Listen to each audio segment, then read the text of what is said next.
ਲੋਹ ਪੁਰਸ਼ ਸਰਦਾਰ ਵੱਲਭ ਭਾਈ ਪਟੇਲ ਦੀ ਜਯੰਤੀ ਅੱਜ ਦੇਸ਼ ਭਰ ਵਿੱਚ ਮਨਾਈ ਜਾ ਰਹੀ ਹੈ ਕੌਮੀ ਏਕਤਾ ਦਿਵਸ ਵਜੋਂ।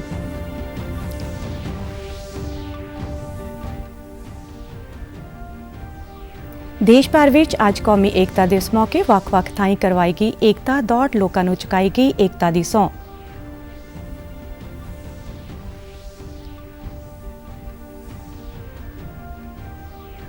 ਅਤੇ ਪੰਜਾਬ ਭਾਜਪਾ ਪ੍ਰਧਾਨ ਨੇ ਲੁਧਿਆਣਾ ਵਿੱਚ ਪੰਜਾਬ ਸਰਕਾਰ ਵੱਲੋਂ ਰੱਖੀ ਬਹਿਸਬੰਦੀ, ਅੱਜ ਚੰਡੀਗੜ੍ਹ 'ਚ ਪ੍ਰੈਸ ਕਾਨਫਰੰਸ ਦੌਰਾਨ ਚੁੱਕੇ ਸਵਾਲ।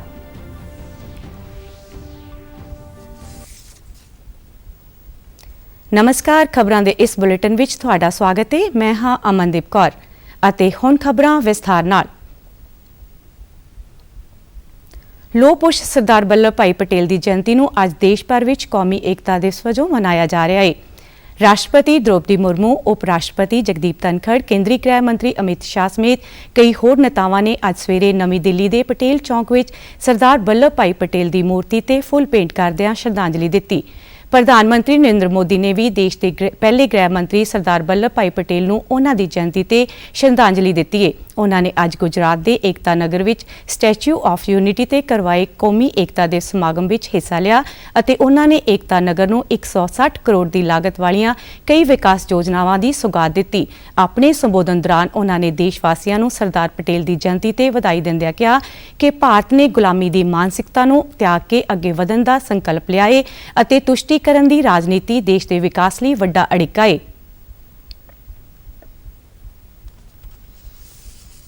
में भारत ने गुलामी की मानसिकता को त्याग कर आगे बढ़ने का संकल्प लिया है।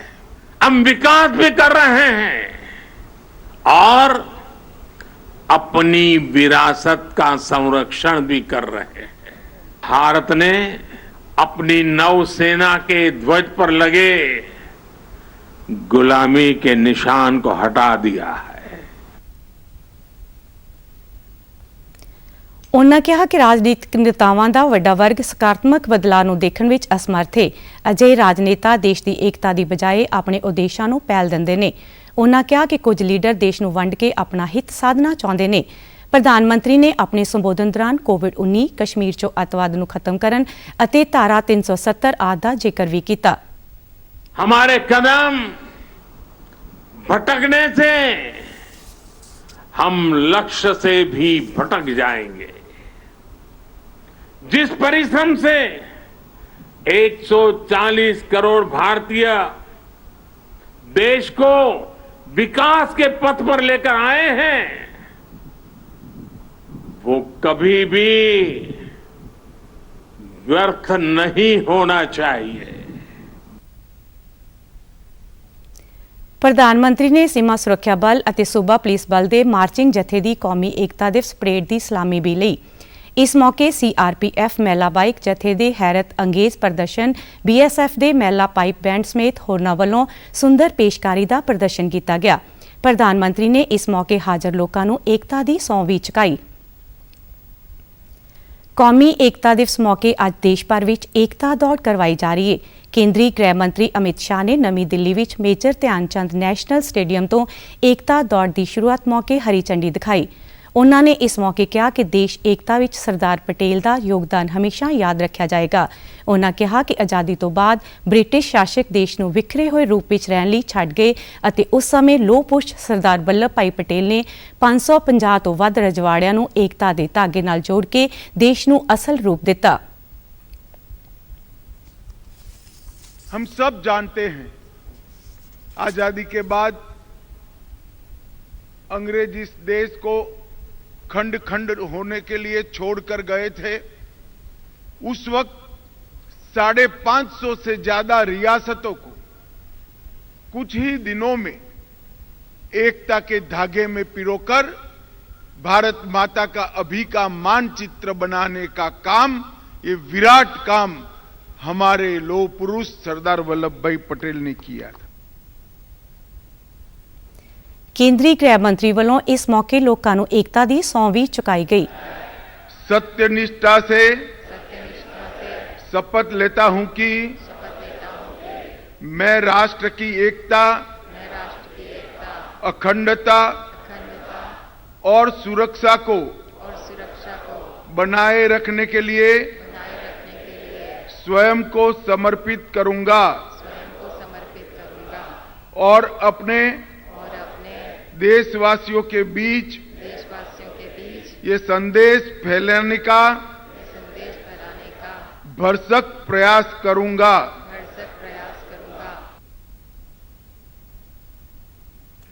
ਕੇਂਦਰੀ ਸੂਚਨਾ ਤੇ ਪ੍ਰਸਾਰਣ ਮੰਤਰੀ ਅਨੁਰਾਗ ਸਿੰਘ ਠਾਕੁਰ ਅਤੇ ਕੇਂਦਰੀ ਮੰਤਰੀ ਨਿਤਿਆਨੰਦ ਰਾਏ, ਅਜੇ ਕੁਮਾਰ ਮਿਸ਼ਰਾ, ਮੀਨਾਕਸ਼ੀ ਲੇਖੀ ਸਮੇਤੀ ਹੋਰ ਵੀ ਇਸ ਮੌਕੇ ਹਾਜ਼ਰ ਸਨ। ਕੌਮੀ ਏਕਤਾ ਦਿਵਸ ਮੌਕੇ ਚੰਡੀਗੜ੍ਹ ਵਿੱਚ ਵੀ ਅੱਜ ਏਕਤਾ ਦੌੜ ਕਰਵਾਈ ਗਈ। ਪੰਜਾਬ ਦੇ ਰਾਜਪਾਲ ਅਤੇ ਚੰਡੀਗੜ੍ਹ ਦੇ ਪ੍ਰਸ਼ਾਸਕ ਬਨਵਾਰੀ ਲਾਲ ਪੁਰੋਹਿਤ ਸੁਖਨਾ ਝੀਲ ਤੇ ਕਰਵਾਈ ਇਸ ਦੌੜ ਮੌਕੇ ਮੁੱਖ ਮਹਿਮਾਨ ਵਜੋਂ ਹਾਜ਼ਰ ਹੋਏ। ਉਨ੍ਹਾਂ ਨੇ ਲੋਕਾਂ ਨੂੰ ਕੌਮੀ ਏਕਤਾ ਦਿਵਸ ਦੀਆਂ ਵਧਾਈ ਦਿੰਦਿਆਂ ਸਰਦਾਰ ਵੱਲਭ ਭਾਈ ਪਟੇਲ ਨੂੰ ਉਨ੍ਹਾਂ ਦੀ ਜਯੰਤੀ ਤੇ ਯਾਦ ਕੀਤਾ। ਪ੍ਰਸ਼ਾਸਕ ਨੇ ਹਾਜ਼ਰ ਲੋਕਾਂ ਨੂੰ ਕੌਮ ਦੀ ਏਕਤਾ ਬਾਰੇ ਲੋਕਾਂ ਨੂੰ ਪ੍ਰੇਰਿਤ ਕੀਤਾ। राष्ट्रीय एकता दिवस पर हर कीमत पर, मेरा शब्द पे ध्यान दीजिए, हर कीमत पर कुछ भी हो, हम राष्ट्रीय एकता, हमारे राष्ट्र की एकता हमेशा कायम रखेंगे, राष्ट्र को अखंड रखेंगे। जाति पाति धर्म की दीवारें हैं, वो कभी भी राष्ट्रीय एकता के बीच में न आने पाए, इसका हम हमेशा ख्याल रखेंगे। ਰਾਜਪਾਲ ਨੇ ਕੌਮੀ ਏਕਤਾ ਦਿਵਸ ਮੌਕੇ ਲੋਕਾਂ ਨੂੰ ਏਕਤਾ ਦੀ ਸਹੁੰ ਵੀ ਚੁਕਾਈ। निष्ठा से शपथ लेता हूं कि मैं राष्ट्र की एकता, अखंडता और सुरक्षा को बनाए रखने के लिए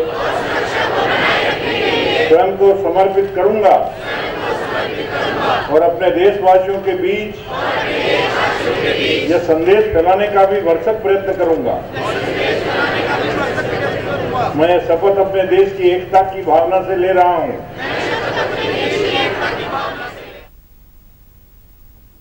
ਇਸ ਮੌਕੇ ਪ੍ਰਸ਼ਾਸਕ ਦੇ ਸਲਾਹਕਾਰ ਅਤੇ ਕਈ ਸੀਨੀਅਰ ਅਧਿਕਾਰੀ ਆਦਿ ਹਾਜ਼ਰ ਸਨ। ਪ੍ਰਧਾਨ ਮੰਤਰੀ ਨਰਿੰਦਰ ਮੋਦੀ ਅੱਜ ਕਰਤੱਵ ਪਥ ਤੇ ਮੇਰੀ ਮਾਟੀ ਮੇਰਾ ਦੇਸ਼ ਮੁਹਿੰਮ ਤਹਿਤ ਅੰਮ੍ਰਿਤ ਕਲਸ਼ ਯਾਤਰਾ ਦੇ ਸਮਾਪਨ ਪ੍ਰੋਗਰਾਮ 'ਚ ਸ਼ਾਮਲ ਹੋਣਗੇ। ਇਹ ਪ੍ਰੋਗਰਾਮ ਆਜ਼ਾਦੀ ਦੇ ਅੰਮ੍ਰਿਤ ਮਹੋਤਸਵ ਦੇ ਸਮਾਪਨ ਸਮਾਗਮ ਮੌਕੇ ਕਰਵਾਇਆ ਜਾ ਰਿਹਾ ਹੈ। ਮੇਰੀ ਮਾਟੀ ਮੇਰਾ ਦੇਸ਼ ਅਭਿਮਾਨ ਦੇਸ਼ ਲਈ ਬਲੀਦਾਨ ਦੇਣ ਵਾਲਿਆਂ ਪ੍ਰਤੀ ਇਦ ਸ਼ਰਧਾਂਜਲੀ ਹੈ।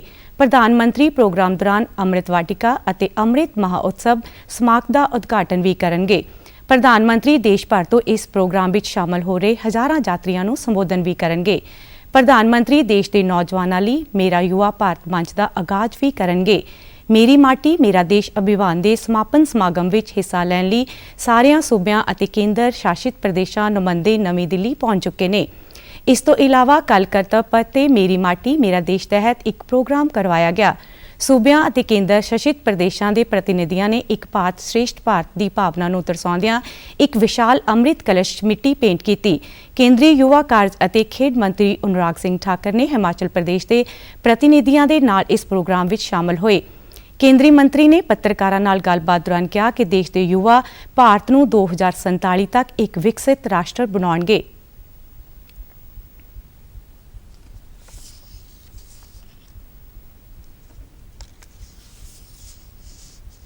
प्रधानमंत्री मोदी जी माई भारत ये नई संस्था को शुरुआत करेंगे। इसके साथ माई भारत पोर्टल लॉन्च किया जाएगा और देश के करोड़ों युवा mybharat.gov.in इस पे जुड़ सकते हैं और सरकारी गैर सरकारी कार्यक्रमों में जुड़ सकते हैं। प्रोग्रामेटिक स्किल या स्किल एनहांस करने के लिए ऐसे बहुत सारे कार्यक्रम होंगे जहां पर उनका जुड़ना होगा। ये भी एक बहुत बड़ा प्लेटफॉर्म युवाओं को प्रधानमंत्री मोदी दे रहे हैं। ਦੇਸ਼ ਭਰ ਵਿੱਚ ਇਸ ਮੁਹਿੰਮ ਨੂੰ ਵੱਡੀ ਸਫਲਤਾ ਮਿਲੀ ਹੈ ਤੇ ਵੱਡੀ ਗਿਣਤੀ ਵਿੱਚ ਲੋਕ ਇਸ ਮੁਹਿੰਮ ਨਾਲ ਜੁੜੇ ਨੇ। ਚੰਡੀਗੜ੍ਹ ਭਾਜਪਾ ਵੱਲੋਂ ਮੇਰੀ ਮਾਟੀ ਮੇਰਾ ਦੇਸ਼ ਮੁਹਿੰਮ ਤਹਿਤ ਮਿੱਟੀ ਦਾ ਕਲਸ਼ ਕੱਲ੍ਹ ਦਿੱਲੀ ਲਈ ਰਵਾਨਾ ਕੀਤਾ ਗਿਆ। ਚੰਡੀਗੜ੍ਹ ਭਾਜਪਾ ਦੇ ਪ੍ਰਧਾਨ ਜਤਿੰਦਰਪਾਲ ਮਲਹੋਤਰਾ, ਕੌਮੀ ਮੀਤ ਪ੍ਰਧਾਨ ਸੁਦਾਨ ਸਿੰਘ, ਸਾਬਕਾ ਚੰਡੀਗੜ੍ਹ ਭਾਜਪਾ ਪ੍ਰਧਾਨ ਅਰੁਣ ਸੂਦ, ਮੇਅਰ ਅਨੂਪ ਗੁਪਤਾ ਸਮੇਤ ਵੱਡੀ ਗਿਣਤੀ ਵਿੱਚ ਆਗੂਆਂ ਅਤੇ ਵਰਕਰਾਂ ਨੇ ਅੰਮ੍ਰਿਤ ਕਲਸ਼ ਜਥੇ ਨੂੰ ਦਿੱਲੀ ਲਈ ਰਵਾਨਾ ਕੀਤਾ। ਪ੍ਰਧਾਨ ਮੰਤਰੀ ਨਰਿੰਦਰ ਮੋਦੀ ਦੀ ਅਪੀਲ ਤੇ ਬਲਾਕ ਪੱਧਰ ਤੋਂ ਲੈ ਕੇ ਰਾਸ਼ਟਰੀ ਪੱਧਰ ਤੱਕ ਦੇਸ਼ ਭਰ ਦੇ ਸੂਬਿਆਂ ਵਿੱਚ ਮੇਰੀ ਮਾਟੀ ਮੇਰਾ ਦੇਸ਼ ਮੁਹਿੰਮ ਅਗਸਤ ਮਹੀਨੇ ਸ਼ੁਰੂ ਹੋਈ। ਚੰਡੀਗੜ੍ਹ ਭਾਜਪਾ ਪ੍ਰਧਾਨ ਨੇ ਕਿਹਾ ਕਿ ਭਾਜਪਾ ਦਾ ਹਰ ਵਰਕਰ ਦੇਸ਼ ਦੀ ਮਿੱਟੀ ਦੇ ਕਣ-ਕਣ ਦਾ ਸਤਿਕਾਰ ਕਰਦਾ ਹੈ ਅਤੇ ਪਾਰਟੀ ਦੇ ਵਰਕਰਾਂ ਤੇ ਆਗੂਆਂ ਵੱਲੋਂ ਪ੍ਰਧਾਨ ਮੰਤਰੀ ਦੇ ਸੱਦੇ ਨੂੰ ਪੂਰਾ ਕਰਨ ਲਈ ਹਰ ਸੰਭਵ ਕੋਸ਼ਿਸ਼ ਕੀਤੀ ਜਾਏਗੀ।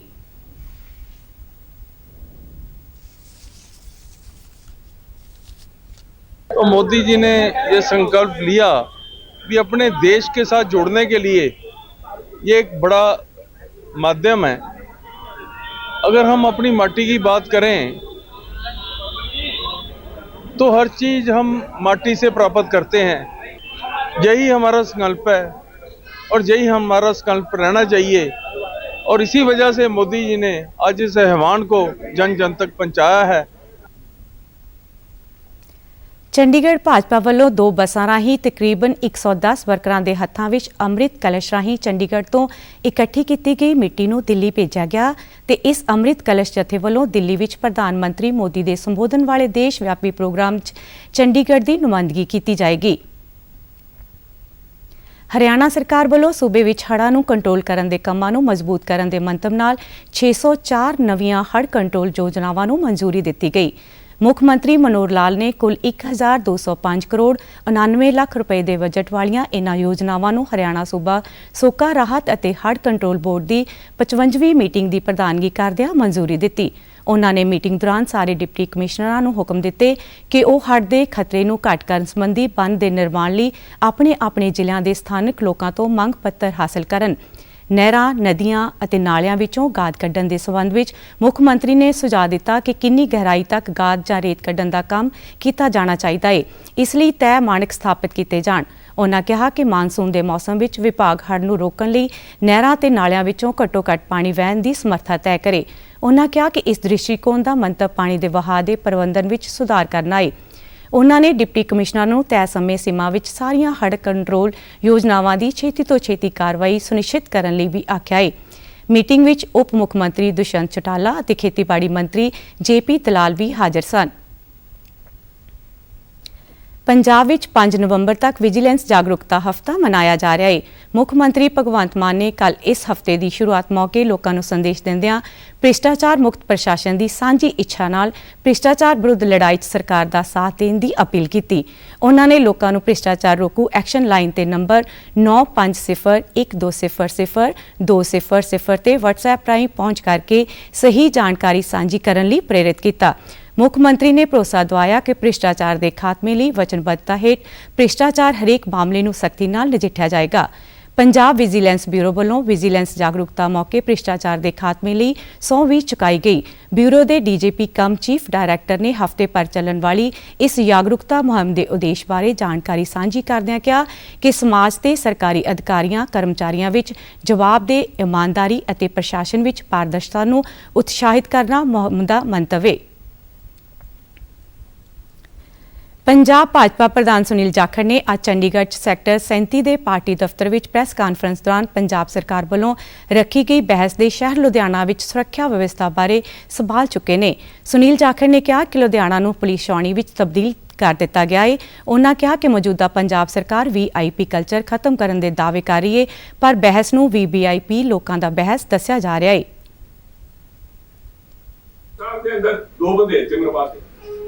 ਸਭ ਆਪ ਪੁਲਿਸ ਜਿਹੜੀ ਉੱਥੇ ਲੁਧਿਆਣੇ ਲਾ ਰੱਖੀ ਹੈ, ਜੇ ਜੰਡਿਆਲਾ ਗੁਰੂ ਲੱਗੀ ਹੁੰਦੀ ਤਾਂ ਸ਼ਾਇਦ ਕਤਲ ਨਾ ਹੁੰਦੇ ਸਭ ਪਰਸੋਂ।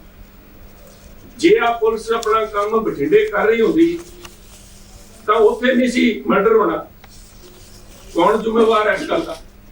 ਕਿਸ ਗੱਲ ਦੀ ਸਰਕਾਰ ਕਿਉਂ ਪੁਲਿਸ ਲਗਾ ਰਹੀ ਹੈ ਉੱਥੇ? ਕਿਹਨੂੰ ਰੋਕਣ ਦਾ? ਕਿਹੜੇ ਬੰਦੇ? ਕਿਸ ਤੋਂ ਖਤਰਾ ਹੈ?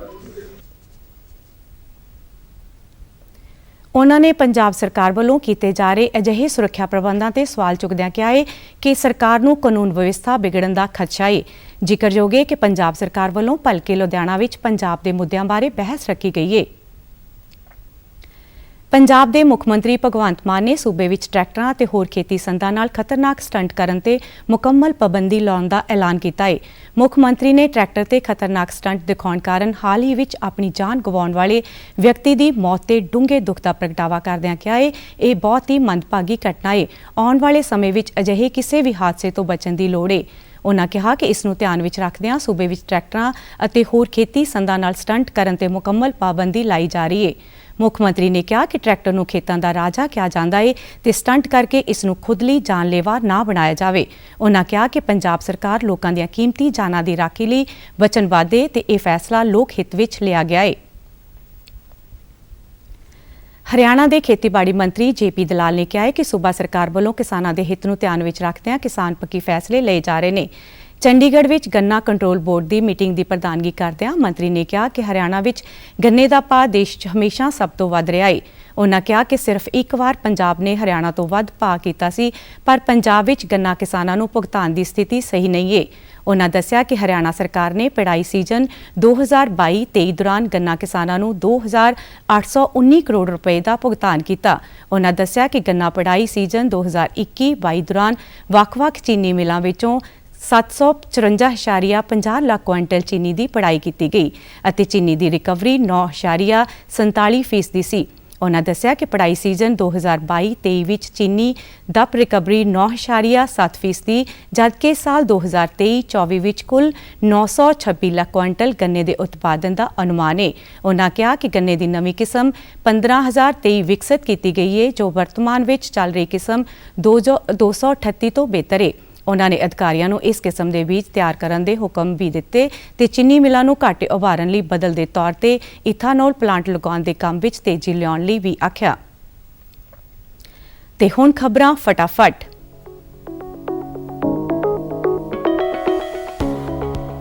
ਚੋਣ ਕਮਿਸ਼ਨ ਨੇ 5 ਸੂਬਿਆਂ ਵਿੱਚ ਵਿਧਾਨ ਸਭਾ ਚੋਣਾਂ ਤੋਂ ਪਹਿਲਾਂ ਹਰ ਮਤਦਾਤਾ ਨੂੰ ਹਿੰਦੀ, ਅੰਗਰੇਜ਼ੀ ਅਤੇ ਉਸ ਦੀ ਭਾਸ਼ਾ ਵਿੱਚ ਵੋਟਰ ਗਾਈਡ ਦੇਣ ਦਾ ਕੀਤਾ ਐਲਾਨ। ਇਸ ਸਾਲ ਦਾ ਗ੍ਰਹਿ ਮੰਤਰੀ ਵਿਸ਼ੇਸ਼ ਅਭਿਆਨ ਪੁਰਸਕਾਰ ਦਿੱਤਾ ਜਾਏਗਾ 4 ਵਿਸ਼ੇਸ਼ ਅਭਿਆਨਾਂ ਨੂੰ। ਹਰਿਆਣਾ ਦੇ DGP ਨੇ 3 ਨਵੇਂ ਵਰਕ ਸਟੇਸ਼ਨਾਂ ਦੀ ਹਰਿਆਣਾ 112 ਦੇ ਦਫ਼ਤਰ ਵਿੱਚ ਕੀਤਾ ਉਦਘਾਟਨ।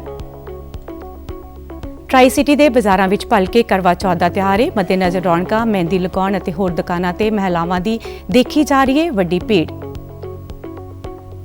ਅਤੇ ਤੁਸੀਂ ਸਾਡੇ ਸਮਾਚਾਰ YouTube channel DD news Chandigarh, Facebook DD news Chandigarh ਅਤੇ Twitter handle DD news CHD ਤੇ ਵੀ ਦੇਖ ਸਕਦੇ ਹੋ। ਇਸ ਦੇ ਨਾਲ ਹੀ ਖਬਰਾਂ ਦਾ ਬੁਲੇਟਿਨ ਖਤਮ ਹੁੰਦਾ ਹੈ। ਆਗਿਆ ਦਿਓ। ਨਮਸਕਾਰ।